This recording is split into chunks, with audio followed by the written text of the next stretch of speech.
Chapter 7. As a Child. This chapter is based on Luke chapter 2, verses 39 to 40.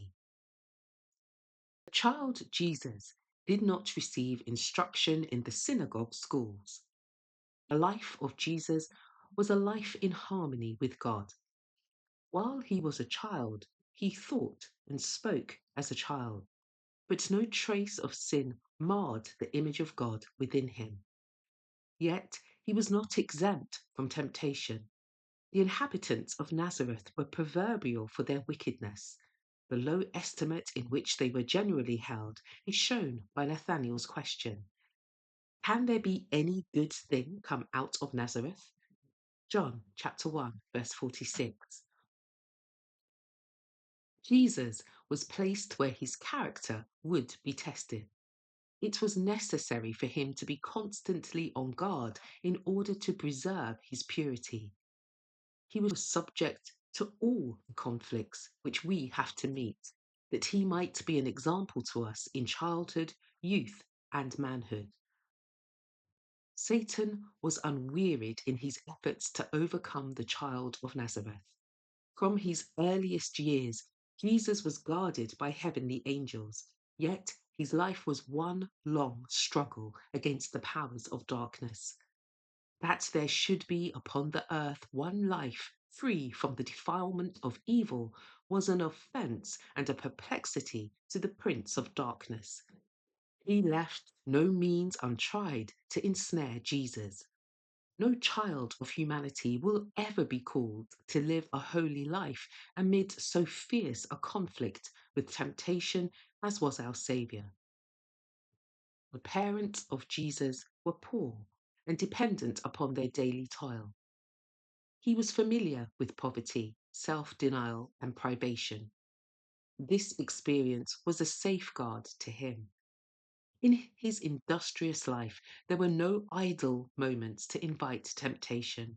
No aimless hours opened the way for corrupting associations. So far as possible, he closed the door to the tempter. Neither gain nor pleasure, applause nor censure could induce him to consent to a wrong act. He was wise to discern evil and strong to resist it. Christ was the only sinless one who ever dwelt on earth. Yet, for nearly 30 years, he lived among the wicked inhabitants of Nazareth. This fact is a rebuke to those who think themselves dependent upon place, fortune, or prosperity in order to live a blameless life. Temptation, poverty, adversity is the very discipline needed to develop purity and firmness.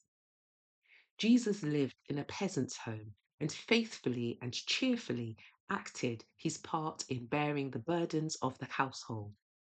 He had been the commander of heaven, and angels had delighted to fulfill his word.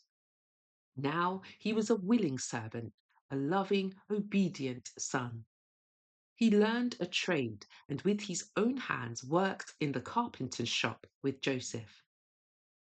In the simple garb of a common labourer, he walked the streets of the little town, going to and returning from his humble work. He did not employ his divine power to lessen his burdens or to lighten his toil. As Jesus worked in childhood and youth, mind and body were developed. He did not use his physical powers recklessly, but in such a way as to keep them in health that he might do the best work in every line. He was not willing to be defective, even in the handling of tools. He was as perfect as a workman as he was perfect in character. By his own example, he taught that it is our duty to be industrious, that our work should be performed with exactness and thoroughness, and that such labour is honourable. The exercise that teaches the hands to be useful and trains the young to bear their share of life's burdens gives physical strength and develops every faculty. All should find something to do that would be beneficial to themselves and helpful to others.